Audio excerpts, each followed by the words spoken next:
What's up, everybody? Welcome back to season 2 of So I Bought a Gold Mine. I'm back at the Toronto airport again, and it is the beginning of February. So we are hoping that we can start mining this year around the middle of April. So April 15th, April 20th, so and so. But I thought I'd start season 2 now because thousands of people who watched season 1 enjoyed the season and said, we got to do another one. So we're going to do this year. Right now, I'm flying out to British Columbia. And the reason I'm flying out there right now is I'm going to check in with the Geological Surveys company. So as you guys remember, when we finished season 1 last year, we had our geological surveys being done. So the core drilling, the phase 3 studies. And at the end of those phase 3 studies, all the samples we got were sent to Mission BC to the geological study, and they use computers to analyze what's in the samples. And that's where they'll tell us exactly how many ounces of gold are in this area and how much this mine is worth. And they give us a report that's like an appraisal. And I'm going out there to talk to the geologists. They're right in the middle of doing all the computer studies on our samples. They say they're about halfway done. I'm going to meet Dan, our general manager out there at the mine. He's going to be there to hear about it too. And then once we get some information from the geologists, then we're actually going to sit down and make a plan for this year. And so I thought I'd just start season 2 right now. We got lots to do. Our biggest takeaway last year came down to core drilling and the geological studies. Anybody can go out and buy a gold mine. There's lots of them out there. There's lots of them for sale, and they probably all have gold. But just buying a gold mine and having some equipment is not good enough. If you think about what we have 1,800 acres of land. And even if there's 1,000,000 ounces of gold on our property, that gold might all be inside of 1 acre out of 1,800. It still is like needles in a haystack to find this gold. And it's why we do geological studies first. So with this drilling we're doing, our geologists are going to say, it's like a dot on a dartboard. You need to mine right here. There's 10,000 ounces of gold right here. And that's what happens in professional drilling. Professional mining operations is you use drilling first so you know exactly where to mine. And that's what we're going to do going forward. So we've decided we're going to raise $1.5 million. We have a use of funds for that includes buying our own drilling equipment, because the core drilling we had done in the fall ended up costing about $400,000. We can buy our own drilling equipment for about $150,000, and it'll make the whole thing easier to do. So we're going to do that. It's going to be freaking amazing. I'm really excited about it. And now I'm going through security again. Anyway, I got about 2 hours before the flight. So as soon as I get through security, I'll jump back on here with you and we'll talk a little bit more about mining gold. Well, another wait in an airport. Hey, let's take a couple minutes and talk about the first year. It was amazing. It really was. A brand new business for me. And to be honest with everybody, I think I came into it a little naive. I had one of my oldest business philosophies reinvigorated or reminded to me, but I've got several businesses that my teams are managing. And I think what I'm most proud of today is the incredible group of people that have decided to commit their lives to working with me and our company and building our resorts. And of course, the hundreds of lenders and investors who have gotten into these projects with us. We've gone through a lot of hard times. 2024 was not a fun year, but it was an unbelievably rewarding year. And the experiences we gained last year are invaluable. We probably couldn't move forward without them. Anyway, we're here to talk about the gold mine. When we first found this gold mine, when I was first introduced to it, I was incredibly skeptical about it. And I literally went out to British Columbia in December of 2023, very skeptically. It was really just to keep a friend happy and to honor a commitment I had made to him to look at it.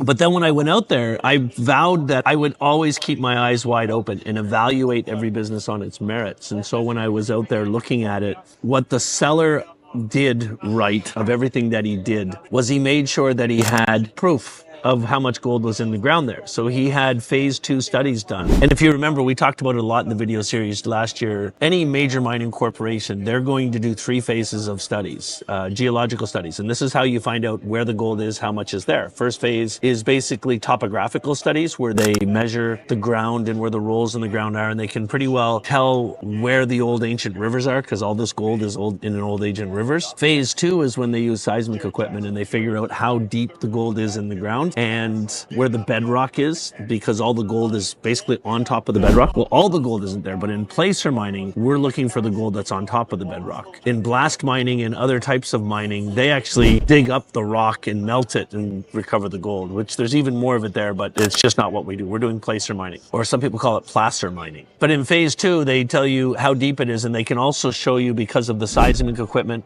where the turns in the old rivers are, because that's where the gold would get stuck. So that's where your biggest concentrations of gold are. I want to say, and this is just me from my learning telling you this, but I want to say they can get within 100 feet, 200 feet of where a big gold deposit might be. The problem is it's not good enough. So it's like a needle in a haystack if you don't do phase 3 studies. Phase 3 studies are drilling studies. And this is where they'll drill down to the bedrock and they'll take up samples. So basically they use a drill that has a 5-inch tube attached to it, which is about that big around, and they fill up that tube. Everything, all the debris that they're going through comes up and it's collected. And so they're basically measuring all the way down to the bedrock. And doing that, they can tell how much gold is actually in the ground. Now they have to use computers and scanners to analyze the samples, because the drill bit that's drilling down into the ground pulverizes everything. So you're not going to find any nuggets or anything like that. It's all going to be dust. But that's what they have computers for. So the geologists have computers that do that. Unfortunately, it took the whole year to figure out that that's what we needed to do. But at least when we first went out and talked to Jim about his mine, and what really opened my eyes up to it was he had those phase 2 studies and he showed us what was actually there. And then what made sense to me is that we paid $1.3 million for this gold mine, and we got 1,800 acres of claims plus 4 acres of actual land that we could do something with. And I mean, if we wanted to, we could turn that 4 acres into a resort of some sort and make money with it. So there's lots of options for it, which I'm really excited about.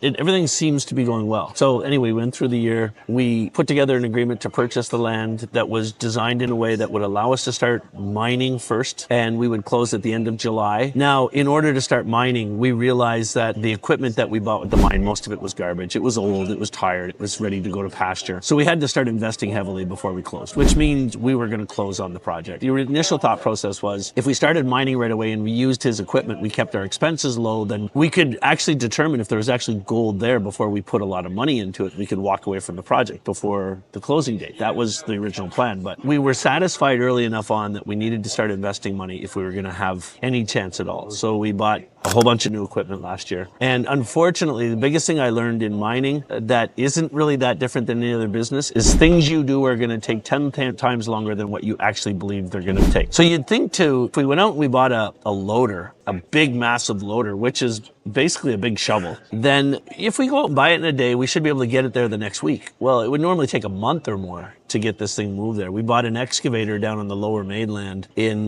July, and we didn't even get it to the site until the end of August. So we had all of those types of issues. And we did, we recovered last year about 90 ounces of gold, which told us we had gold and we knew what we were doing. But it also told us that if we really wanted to take this seriously and scale this and get hundreds of ounces of gold, then we needed to run this like a corporation, which meant phase 3 studies, drilling. So we took our last dollars that we had in the bank and we hired a drilling company that told us they would do all the core drilling we wanted in the area we selected for about 250 grand. By the time they were finished, they're charging us 450 grand, which is the other thing I've learned in gold mining in this heavy equipment business is everything is going to cost twice as much as they tell you. And you just have to plan for that. That's the nature of the beast in this business. But now they drilled 21 holes down to bedrock and we have about 500 samples and it's out in British Columbia right now. That's why I'm going out there. The geologist has been working on the samples for about 3 weeks now, almost 4 weeks. He originally told us that the samples would be done on January 15th and we'd have our report. And we're really excited because with these reports, we'll know exactly where to drill. Now, the things we're doing at the same time, that's really important for everybody to understand, is when you buy a gold mine, it doesn't give you carte blanche ability just to go and mine there. It's very much like building a house. Before you can start construction, you have to get a construction permit from the municipal or the provincial authorities, depending on the jurisdiction you're in. And then you have to pay contractors. Well, in gold mining, what we have to do is we have to get a permit from the provincial government that allows us to actually mine in a certain area. We have to pay a fee for that permit. And then once we get the permit, then they're going to take a look at the land and see how many trees we're going to knock down and the damage we're going to do to the land. And then we have to pay a deposit towards remediation. So in other words, once we're finished mining in an area 3 or 4 years later, we have to bring people in to plant the trees again, to recover the ground to the state that was in when we started. And they take a deposit from us based on how many trees we're going to knock down that they keep until we do the remediation, until we recover the state of the property back to where it was. So the deposits, so the permitting fees, we have permit requests in for 2 areas. One is called our China Farm area, which this is the area that's closest to the bullion pit. So it's the largest area in terms of what we believe the potential is. Once we get the permits, here's the other thing. If you want to do drilling, you got to get a permit first. You got to pay your deposit for remediation. Then you got to go to a different group called Community Forests, a not-for-profit company that will come in and take all the trees down. They keep the trees and they sell them and they make all the money with that. Then you can start mining. So in an area where we only really get to mine April, May, June, July, August, September, October, 7 months. Even if we get the permits approved and everything before April, which we're hoping is going to happen, then we have to ask the community forest people to come in, and they're going to come in when it fits their schedule, not ours. So, and we're not allowed to take the trees down on our own. They have to do it. They're an approved agency by the province. And so that means even though we have permits and we're ready to go in April, we might not be able to start mining there until August or September. And then once we're allowed to start mining, we got to start moving equipment, which will take another couple weeks, which means, we might not start mining this China Farm area, even though we have the permits now until September, and then we only get September and October. So you can see there's a lot of risk to this business, and there's a lot of understanding that you have to have in order to make it work properly. It's a fascinating business. So my experience now has been evolved. When I was thinking about doing this in the first place, I'm like, oh my God, this is going to be so much easier. In any of my other businesses, I have to create a product and then I have to go to market and sell it. And I have to market it and build funnels and do these other things to sell the product. Well, in this case, we know the gold is in the ground. I should just have to dig it up, clean it off, and sell it. That was the naive part. It is a lot harder than you think to find it. And you have to spend hundreds of thousands of dollars to become precisely aware of where it is, so you know where to dig. Every hour we're running all of our equipment digging, we're spending about $1,000. And so if we're not getting at least an ounce of gold every hour, we're losing money. And so you have to really get clear. So step 1 in getting really clear is knowing exactly where the gold is, those phase 3 core sample drilling studies. And then from there, it's having the right people and the right equipment to do it efficiently. We're really excited. We're going to jump on an airplane now and head out there and find out what we actually have in the ground and move this project forward. See you guys soon. All right, it's 8:30 in the morning in Mission, British Columbia. And we spent the night at the Best Western Hotel, exploring a very, very cold area. It's -5 right now, it says, but I don't believe it. It's freaking freezing here. I'm here with Dan. We're heading over to the geologist's place right now, and we had a great meeting last night, Dan and I. We were kind of just talking through what some of the options might be. It really comes down to what this report's going to say. We know that he's got most of the computer work done on a lot of it. He told us the last time we talked, he was about 60 or 70% done, I think. I'm not quite sure. I don't remember the exact numbers, but either way, we're going to find out when we go over there where we're at and what we're looking at. And then it's really going to be about determining based on what this report says. And that, like I mentioned before, this is like a phase 3 provincial report. So you can actually use this report to raise money. It establishes a value on your mine. You could sell it with that. And if you follow any of my videos, you know that I have this underlying rule that everything is for sale all the time. So we really want to see what we've got our hands on here. We're prepared to start mining this year. We want to mine ourselves this year, but if something came along with some astronomical number of what it is, well, then we would look at whatever those options are. So it's a lot more to mining than I ever thought there would be, and we're going to go over there and see what we've got.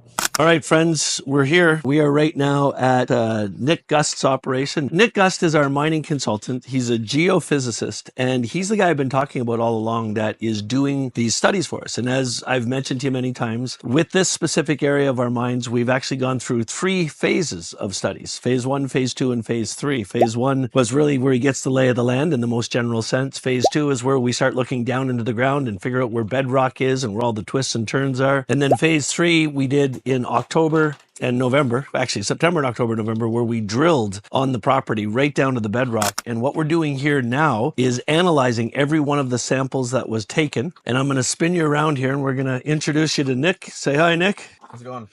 So what Nick is actually doing right now is taking the samples that came in these little boxes. Now, every one of these samples is about 10 feet down worth of the sample material.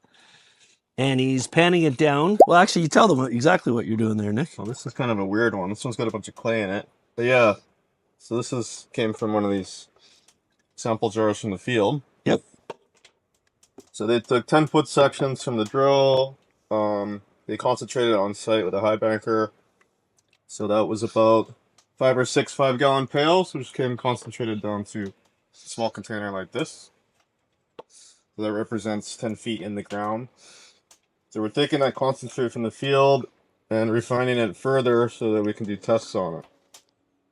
So we have to pound this down to about a tablespoon or so that we can put it to the gold scanner. And what's interesting is I've actually been here with you for about 2 or 3 hours watching you do this. Well, I've been here, you've done 20 or 30 pans, but it's the first time I've seen all this clay in a sample. Yep. Does that make it harder to get it down to that tablespoon size? Yeah, the clay's a bit harder to scan for sure. Or, sorry, to pound. Just so we don't want to have too much losses. Okay? Yep. So you can take that out and get the material within the clay. So I don't say I'm an expert in any stretch of the imagination, but panning was really interesting to me because, you know, when you're doing this, I can't stop thinking that you're letting all the gold out of the pan. But those elements, the gold is heavier than everything else in it, I guess, and it sort of stays in the back of it as you're doing this. Is that right? Yeah, it's based on inertia. So the gold and other dense elements respond differently because of their density. So we're separating things based on density here. So the way we do this technique, the dense stuff stays in the pound. Oh, you can see most of the clay is actually coming out of that now. Yeah, the clay is lighter. Yeah. Or less dense. Yeah. We shouldn't have any clay when we're done. Basically washing all the clay right out of it. Yep.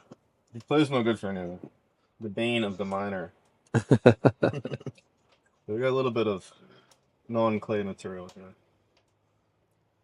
Tiny bits of black sand. That looks like the other stuff once we got the clay out. Yep. You see your black sand and your dense gravels. Tiny bits of gold, but you can't see it in the camera though. A couple tiny specks. Cool.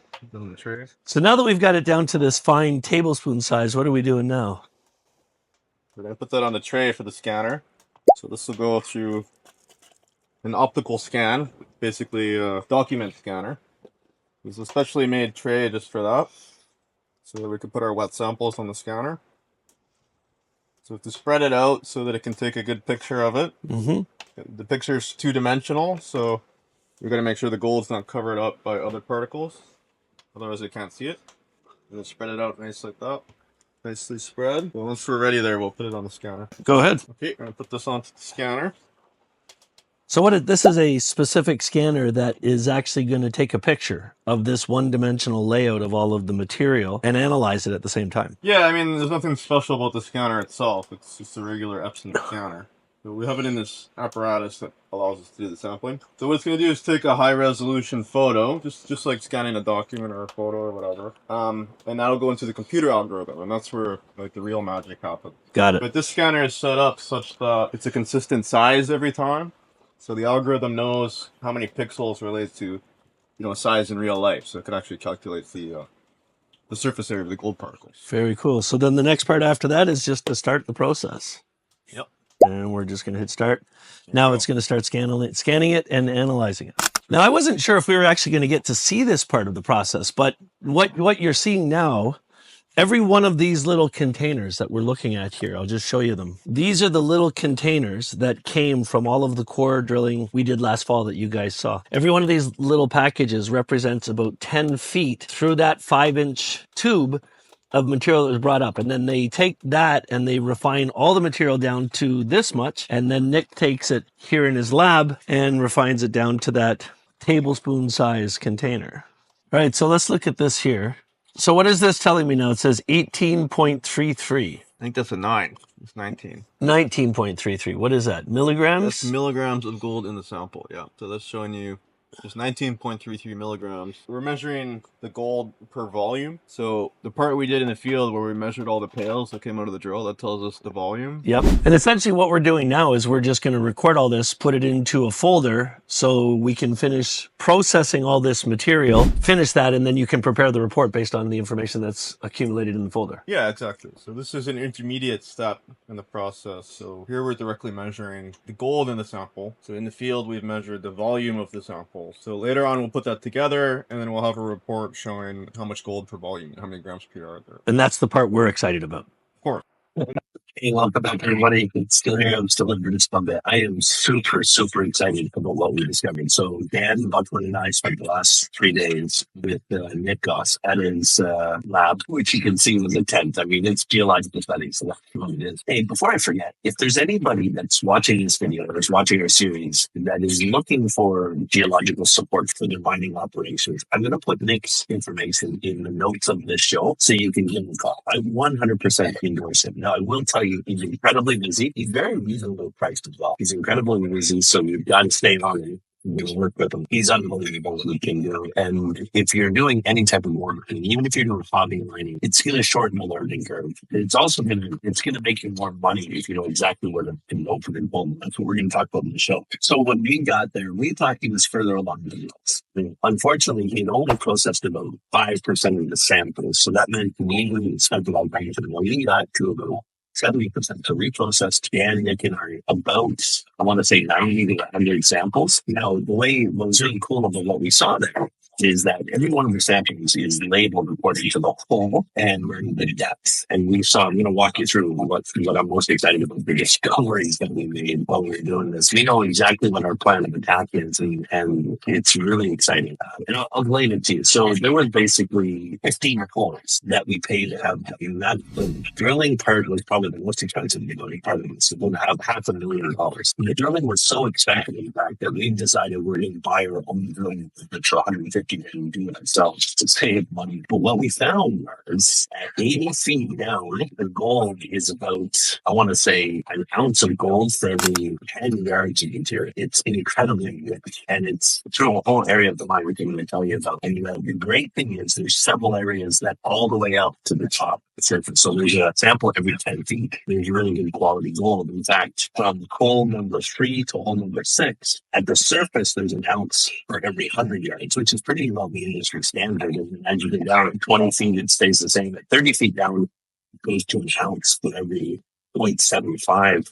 So 75 yards. By 50 feet down, it goes to an ounce for every 50 yards. And then at 80 feet down, it goes to an ounce for every, I want to say, 10 yards, 15 yards, which is crazy. It's absolutely crazy. What I'm going to do is pull up the chalkboard here. I'm going to draw this up next to explain to you why I'm excited about this. Also apologize for the quality of this video in this part of the video because I'm using Zoom in order to broadcast this for you. I'm just going to pull it up my whiteboard so I can explain this to everybody. Okay, so I'm going to draw an angle sequence. So first of all, draw the target area. So essentially, this is the riverbed, the ancient riverbed, if you will. And this width here is about 180 feet wide. And then this length here.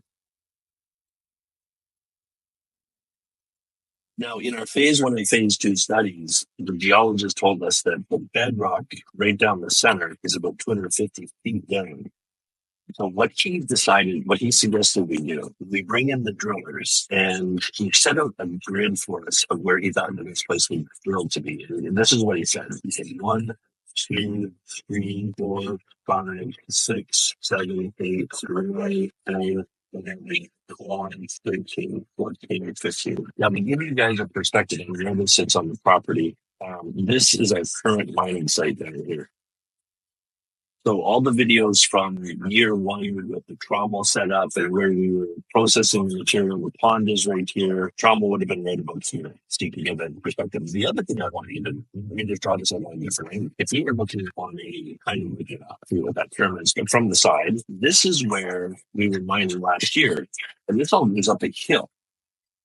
This is very important for you to understand because this is how you're going to understand why I'm the most excited right now. So again, to give you a perspective on how this hill is, this would have been holes 1, 2, and 3, holes 4, 5, and 6, holes 7, 8, 9, and 11, 12, 13, 14, 15. And the most interesting part of this, when we look at, so if we got hole 1 and hole 2, these holes here, we didn't really get great results. So this is hole, let me just go back here, we can do back, so we can do this in a way that you guys will really understand. We pick back this line. Excellent. We believe it's hole 1, 2, 3, 4, 5, 6, 7, 8, 9, 10, 11, 12, 13, 14, 15. Holes 3, 5, and 6. We're ongoing. And I don't have the official report yet, but I saw it with my own eyes. The experiment was doing. So basically, what he said was this: in 3, 4, 5, and 6, like we go ahead and this way into the earth, and let's say every check is 10 feet. So we got 10, 20, 30, 40, 50, 60, 70, 80, 20, 50, 60, 70,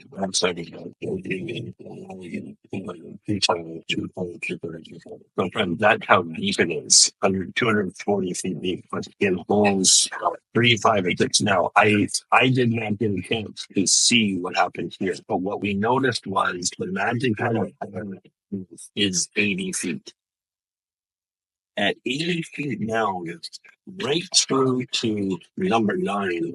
The goal is 1 ounce for every 25 yards. Well, it's even better, 20 yards. So what's, as Nick said, he won't know until he finishes the report, but something magic is happening at 80 feet. Let's explain why this is important in a second. But on those 3, for particular, 3, 5, and 7, and this is pretty well the same all the way along this surface. In the first 10 feet, in every one of the holes that they've done so far, we're seeing going between 1 ounce for 100 yards and 1 ounce for 250 yards. So it's all great. But in that specific area, we were seeing 1 ounce at 100 yards. At 20 feet, it stayed consistent. At 30 feet, it went down to 75 yards. At 40 feet, it went down to 60 yards. It's 50 feet, it was 60. I don't remember the exact number, but we'll get this in a second. At 70 feet, it was 30 yards. And then at 80 feet, it went to 20 yards. And it stayed consistent in 2020. And then there were some really dry areas that went to 100. And the most ridiculous part is bedrock was way down here, and they were getting 1 ounce for every 10 yards. Now, it would be very, very hard for us, and it might not even be cost efficient to go down 240 yards. You have to dig it out of a big hole. And the rule of doing this is if it's 240 feet down, it has to be 3 times wider. So that would have to be almost 750 feet wide. We don't have enough width between the river and the mountain to go 750 feet wide. So there's realistically, we'll never go down and get this thing. It just won't make sense to do it. But what got us really excited is here 80 feet. So if you think about that, at the surface, you're doing 1 ounce for 100 yards. If we're getting 1 ounce every 20 yards, that means we're getting 5 ounces in every 100 yards. It's crazy. That's the only way to describe it. Now, here's the most important part of this. Let me go back to my drawing again. What we're excited about is this. If I want to go back and redraw this up for you. So remember I said a couple of minutes ago that the way our land is laid out, it's flat, and we are not. It starts to go through hill, and the holes 1, 2, 3, 4, 5, and 6 are there. This is what we realized right away. Now, remember, Dan Buckland is the mechanical engineer, so he's a very smart guy, and he understands our mind. He said, "Ken, here's the part that's not better. 80 feet down, your 3 is middle there. Everything goes straight across 12 ground here where all of our equipment is." And so he said, what we can actually do is dig this way and take all this earth. We'd have to do this way, obviously, but take all this earth and process it from gold. And it would be really quick to get down to 80 feet this way. So if you're looking at, this, I can try to forward, make this thing smaller so you can see it this way. So if we put this down, what happened is the top of this hill. So we're almost at the top of the hill, and it's going to be kind of on its own. Like this, and I think it's on the surface. And let's say 1, 2, and 3 are here, 4, 5, and 6. 7, 8, and 9. So we can start here, and basically we would be digging out. So this will go down on the end of here. We started here, and of course, remember we would be to go back to this drawing. I guess I don't need that drawing to draw right here for you. So if we're on that angle again, so here, and you'll say 1, 2, and 3 are here. We're basically talking about starting here and digging in. But from this angle, we basically would be digging a pit that went like this. Now, here's the best part of it. What we'll do is we'll set up our whole wash station right here. We're creating a new pond for it, everything. And then we're going to buy a B6 bulldozer this year. And with that bulldozer, we can just start pushing all that earth to the plant. And then have what's beautiful about this is we can do this with 2 people. Because now what we have to do, because on the surface we're only talking about 1 ounce per 100 yards. If we want to be profitable, we have to be really smart doing this, and we have to do this with the least amount of people as possible. But in this situation, because we can push all the earth here, and we're going to process everything, then we can do this with 2 people. One person is on the dozer, and one person is on an excavator that's digging up that dirt that's pay dirt's being piled here and putting it in. And that's really exciting to us because we know that the gold is there. In this whole exercise, it was all about figuring out exactly where the gold is. We know that this whole area is rich with gold.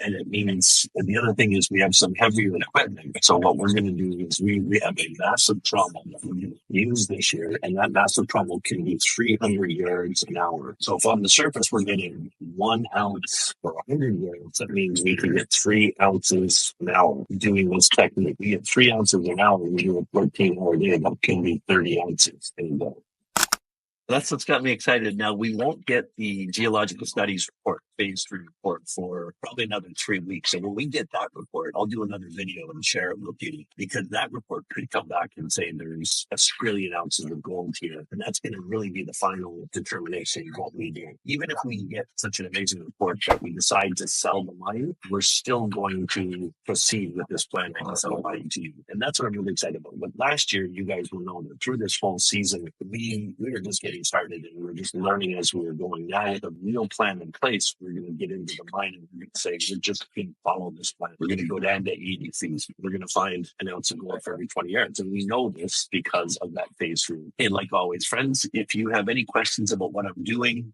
go ahead and ask the questions in the comments. If you are a miner and you're in the mining industry and you have advice for us, definitely do that. We're now going to be looking for a D8 or D6 to D8 Caterpillar bulldozer that we want to buy. If you know where we can get one, go ahead and put those comments in chat. And remember, this is the most important part. We're going to do it again. We're giving away 10 ounces of gold at the end of the season. You heard that right. At our Real Estate Investor Summit in the fall, we're going to give away 10 ounces of gold. We're going to announce it on stage. And all you have to do to get into this draw is follow this video series. So what we want you to do is subscribe to our channel, like this video, make a comment in the comments below, and share this video and help us promote what we're doing. Every single person who does that on every video, first you subscribe to the channel, on every video, you watch the video, you comment on the video, you like the video, and you share the video. At the end of the year, we're going to put everybody's name in a bucket that completed this on every show. And we're going to do a draw, and somebody's going to win 10 ounces of gold. You know, what's amazing is the price of gold is growing like crazy. At the time I did this video, it was only trading at $4,100 Canadian. And when we first bought this mine a year ago, it was trading at $2,100 Canadian per ounce. So by the time we give away that gold in the fall, the winner could be getting $50,000 in gold if everybody that is tracking this is right to what they said. Anyway, hope you guys enjoyed the show. Give us some comments, give us some advice if you got it, and we'll see you soon.